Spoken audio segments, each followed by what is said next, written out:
자, 이번 소식은 박소윤 기자와 함께 자세히 알아보겠습니다. 인천 송도 어린이집에서 폭행 사건, 아주 충격적인 폭행 사건이 발생했는데, 자, 처음이 아니었다고 합니다. 과거에도 그런 사건이 있었고, 이 괴물교사로 불리는 분, 규율 반장이라고 불릴 정도였다는데, 다른 사람들은 뭐 하고 있었는지 저희가 한번 자세히 짚어보겠습니다. 그리고 또 다른 곳에서도 지금 폭행 사건이 발생하고 있다는 지금 뉴스가 쏟아지고 있는데, 관련 소식도 자세히 알아보겠습니다. 자, 박소윤 기자. 자, 어제 소환이 돼서 지금 뭐 소환되는 과정에서 여러 가지를 얘기를 했는데, 자, 진실을 다 얘기했습니까? 그리고 반성도 했습니까? 이 두 가지가 궁금합니다. 네, 일단 어제 경찰에 긴급 체포가 돼서 지금 모습을 나타냈는데요. 경찰서에 먼저 모습을 나타냈을 때의 모습을 보시고요. 지금 방금 들어온 소식인데요. 이 아이를 폭행한 양모교사 지금 구속영장이 신청이 됐습니다. 자, 지금 여러 가지 경찰은 반드시 구속영장이 발부가 될 것이다 지금 확신을 하고 있는 상황인데요. 지켜봐야 할 것 같습니다. 자, 어젯밤에 소환되는 그 장면부터 한번 시작을 해보겠습니다.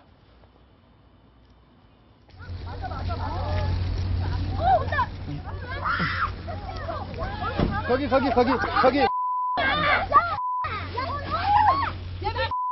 때리셨죠? 죄송합니다. 아이한테 해줄 말 없으십니까? 정말 많이 미안하고 죄송합니다. 상습폭행 얘기가 있는데 현우 인정하시나요? 상습폭행은 절대 아닙니다. 그럼 처음 때리신 거예요? 그 아이가? 네. 지금 심경이 어떠십니까? 너무 죄송합니다. 혐의를 부인하십니까? 혐의도 부인하는 건 아닙니다. 그 아이 하나만 때린 거 인정하시는 겁니까? 네. 왜 그러셨죠? 자, 네. 지금 인정하는 내용은 아이 한 명만 때렸다. 이 얘기만 인정하네요. 네, 그러니까 아까 말씀하셨듯이 반성을 했냐라고 물어보셨는데 네. 한 명만, 그러니까 CCTV에 찍힌 한 명만 한 번 때렸다 이렇게 인정했습니다. 자, 결국에는 김태현 변호사께 질문 드릴게요. 사과라는 것은 자신의 행동을 그대로 다 인정을 하고 그리고 마음에서 우러나는 사과를 해야 그게 상대방도 받아들일 수 있는 거 아닙니까?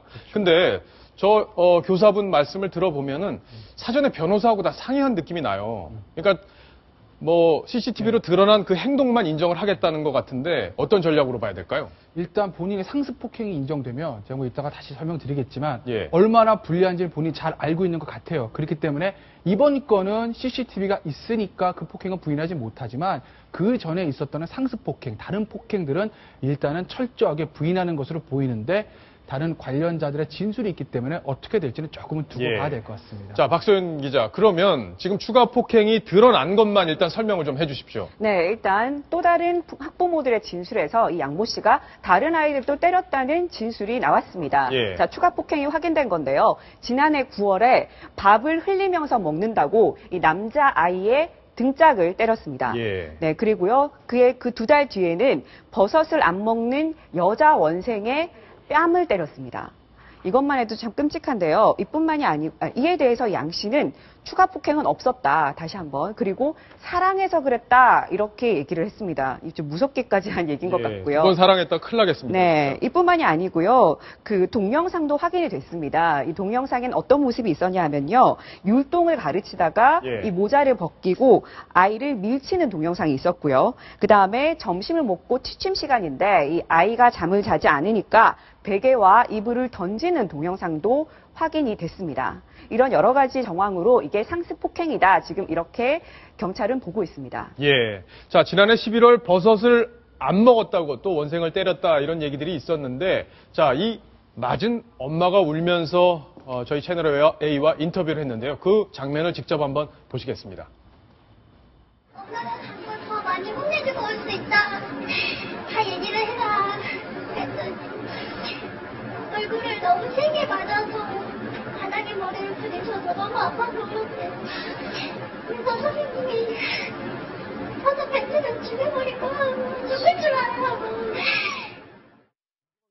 이거 변호사님께 하나 여쭐게요. 예. 그러니까 지금 CCTV가 없는 폭행은 인정을 안 하는 전략으로 지금 가는 것 같다라고 말씀을 하셨는데 방금 보신 것처럼 아이들 지금 4살, 5살이면 다 말을 할 줄 알잖아요. 그러면 아이들이 저렇게 피해 사실을 진술하면 그게 증거로 채택이 될 수 있는지 범죄를 입증하는 그 결정적인 증거가 됩니까? 그 아이들의 진술 자체는 증거 능력은 있어요. 예. 증거로 쓸 수는 있어요. 다만 이제 그거를 법정에서 판사가 얼마나 믿어줄까 하는 게 문제죠. 이제 신빙성이라고도 하는데 뭐 몇 살이야 어리니까 안 믿어주고 몇 살에서 믿는다. 그런 딱 정해진 건 없거든요. 다 사건마다 틀립니다.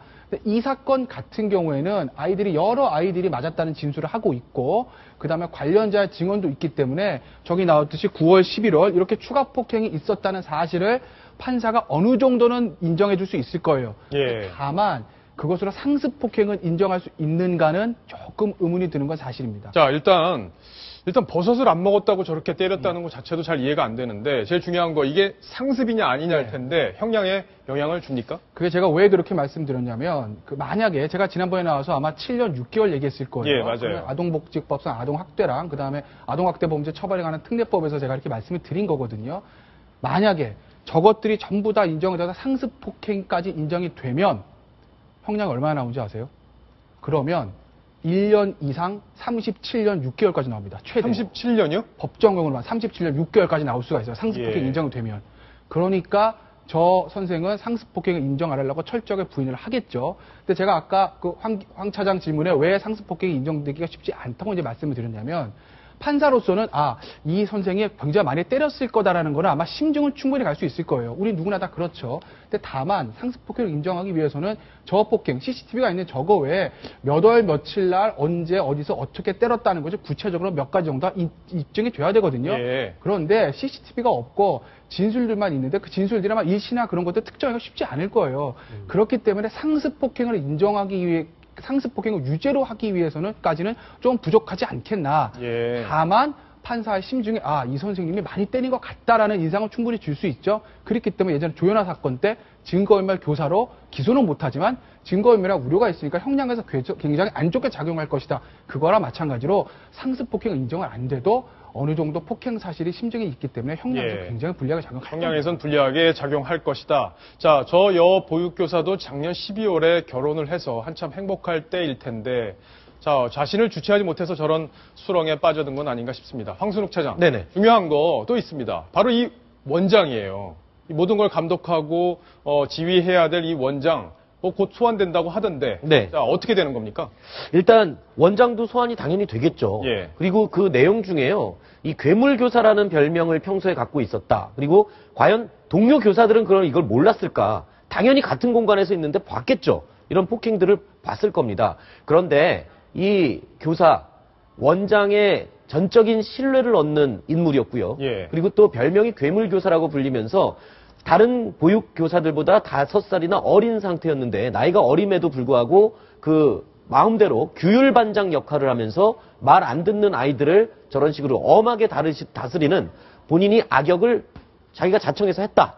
뭐 그렇게 얘기를 하고 있습니다. 그러니까 원장도 저거를 묵인하는 부분이 좀 법적으로 책임이 있지 않나 그 부분도 좀 궁금하거든요.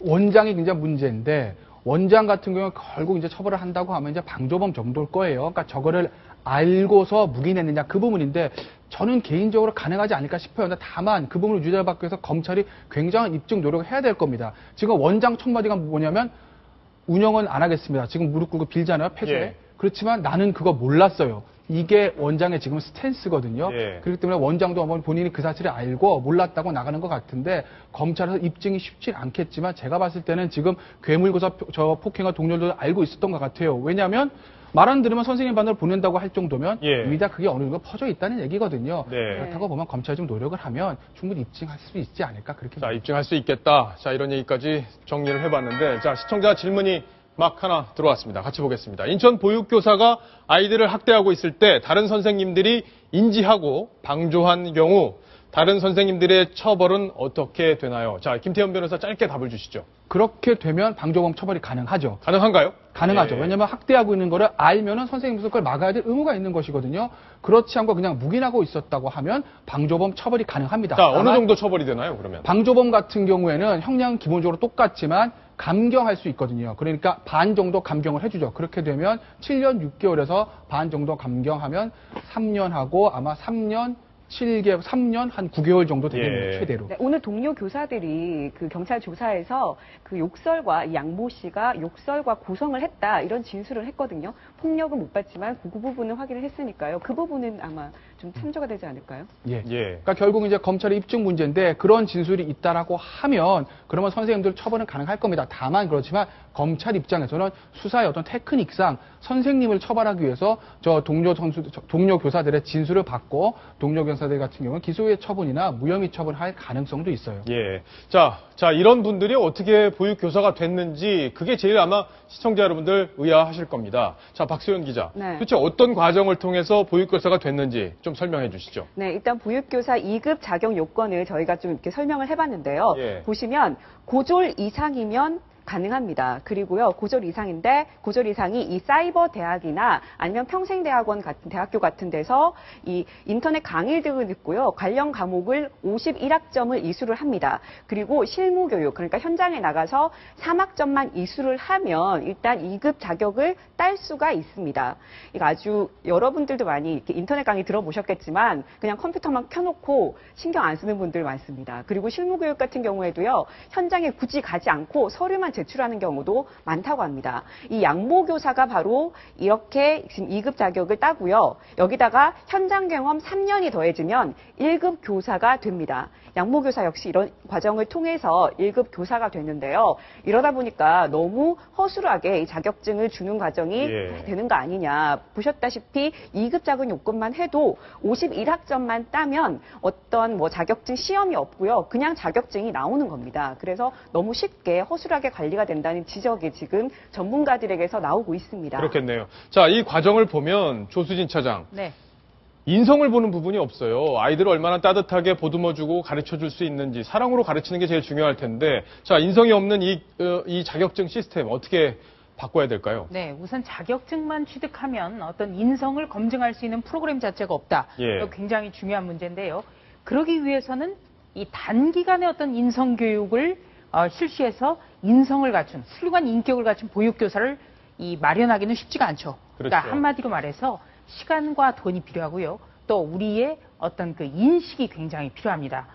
무슨 말이냐면 이 교사가 존경받을 수 있는 환경을 만들어야지 그냥 일하는 사람 이렇게 칩으로 했다가 문제만 터지면 인격이 필요하다. 예. 인성교육이 필요하다. 이렇게 해서는 안 된다는 겁니다. 자, 우리 사회의 어떤 시스템을 이번 기회에 제대로 정비를 해서 교사들이 아이들을 사랑으로 가르칠 수 있는 그런 시스템을 확고하게 한번 만들어 봐야 될 것 같습니다. 자, 박소연 기자. 네. 또 다른 곳에서도 지금 폭행 얘기가 또 나오고 있던데요. 그 얘기도 좀 설명해 주시죠. 그렇습니다. 바로 인천 인근이죠. 그 부천의 영어 전문 영어 학원에서 지금 또다시 폭행 얘기가 나오고 있습니다. 예. 지금 보이는 영상인데요. 지금 교사가 아이를 어떤 특정 방에 데리고 가려고 하는데 안 가려고 저항하네요. 네, 안 가려고 지금 거의 저항을 하니까 거의 애가 지금 굉장히 몸을 뒤로 빼면서 이렇게 버티죠. 예. 이게 무슨 영상이냐면요. 애를 이 도깨비방이라는 곳에 데려가려고 하는 겁니다. 이 이름이 왜 도깨비방인지 아세요?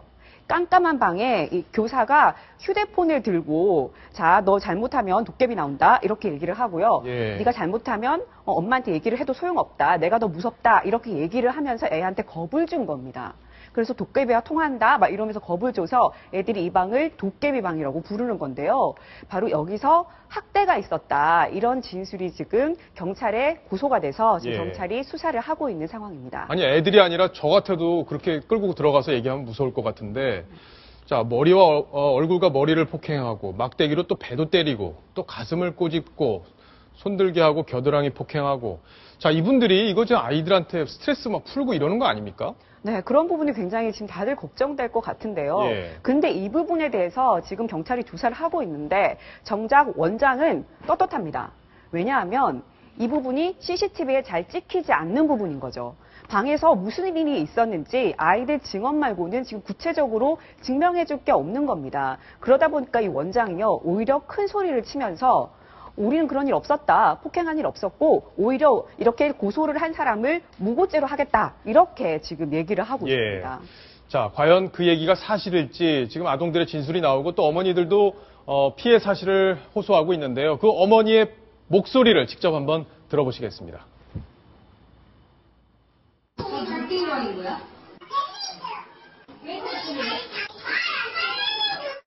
CCTV 잘 안 보이는 쪽으로 애를 끌고 가더라고요. 배 쪽으로 툭 튕겨서 나왔다가 들어가고 머리 쪽으로 툭 튕겨서 나왔다가 들어가더라고요. 이렇게 맞았고 그 다음에 또 어디 맞았더라? 엄마 여기 그렇게 표현을 하더라고요. 자, 아이들이 거짓말 하겠습니까? 참 안타깝습니다. 자, 지금 시청자 질문이 또 하나 들어왔는데요. 같이 보겠습니다. 혹시 어린이집에서 있었던 피해 사건을 시간이 많이 지났어도 당시 병원 진료서를 바탕으로 소송이 가능할까요? 시간이 좀 많이 지났어도 진료서가 있다면 소송이 가능할지를 물었는데요. 뭐 시간이 지나도 민사상 채권 소멸시효나 어떤 형사상 공소시효나 지나지 않았을 거예요. 그러니까 가능을 한데 예. 문제는 저 진단서로 있었던 아이의 어떤 상처가 그 어린이집에서 폭행으로 인한 것이냐가 입증이 돼야 되는데 그게 아마 녹록치가 않을 거예요. 그런 부분이 왜냐하면 있겠네요. 지금 아까 지금 부천 같은 경우도 그러지만 아마 저 어린이집에서도 원장 그렇게 얘기할 겁니다. 이 당시에 다친 게 내가 때려서 그랬다는 것을 입증하세요. 이렇게 얘기를 할 텐데 그게 쉽지 않기 때문에 현실적으로 어려움이 많죠. 예, 참 안타까운데요. 자, 제일 중요한 게 저는 CCTV 같아요. CCTV가 다 설치가 돼 있다면 아무래도 자기 마음을 누르는데 도움이 좀 될 텐데 황순욱 팀장, 네. 황순욱 차장 어느 정도 지금 CCTV가 보급이 돼 있는 상황인가요? 뭐 보급은 뭐 CCTV가 많이 돼 있습니다. 지금 뭐 이거 표를 저희가 준비를 해봤는데요. 함께 예. 보시면서 말씀을 나눠보겠습니다. 5곳 가운데 4곳이 설치가 안 돼 있습니다. 예. 그러니까 대부분 안 돼 있다고 봐야 되겠죠. 근데 저게 이제 보면요. 총 개수로 보면은 9,800여 곳에 설치가 돼 있습니다. 숫자로 치면 굉장히 많이 설치가 된 것 같은데 예. 영유아 보육시설이 워낙 많죠. 그렇죠. 그렇다 보니까 퍼센테이지는 21%밖에 설치가 돼 있지 않습니다. 그리고 설치가 돼 있다 하더라도 사각지대라는 게 있지 않습니까? 그러니까 그렇죠. 아까도 부천 그 사건에서도 보셨겠지만 보이지 않는 곳에 대해서 또 어떻게 해야 되느냐 이 문제가 발생하는 거죠. 자, 조수진 차장. 네. 지금 국회가 법으로 이것들을 다 해결해야 되잖아요. CCTV도 이제 법으로 의무화해야 될 텐데 이게 지금 의무화가 안 되는 이유가 뭡니까? 네. 이 어린이집과 유치원 전체에 CCTV를 통해서 아이들이 잘 성장하고 있는지를 지켜보자. 이런 법안은 무려 10년 전인 2005년 때부터 법안이 제출돼 왔습니다. 예. 네, 2005년 4월 그리고 2013년 3월 모두 제출이 됐었습니다만 부결이 됐고요. 2014년 4월에도 제출이 됐는데 이건 현재 상임위에 계류 중입니다. 이 이유는 바로 보육교사의 사생활 보호가 필요하다라는 논리인데요. 네, 가장 중요한 것. 보육교사의 사생활도 물론 중요합니다만 우리 아이들의 인권이 훨씬 중요하다는 점 이번에 국회의원들은 좀 깨달아야겠습니다. 무슨 사건이 터져서야 지금까지 오늘만 하더라도 새누리당 긴급 당정도 했고요. 또 김무성 대표가 어린이집 직접 달려가기도 했습니다. 중요한 것은 법안이 제출되면 정확하게 그때 늦지 않게 심사해서 다시는 같은 일이 되풀이되지 않도록 하는 것이라는 점 명심해야겠습니다. 이 영유아법 개정안들은 국회에 지금 많이 제출되고 있고 쌓여 있습니다. 근데 제출되면 뭐합니까? 지금 계류돼서 쌓여 있고 통과가 되지 않는 것들이 문제인 거죠. 자, 지금 이 시점에서도 만약에 그런 법안들 논의 안 하고 또 처리 안 한다 이렇게 하면 국민들이 반드시 국회의원들 표로 심판하겠습니다.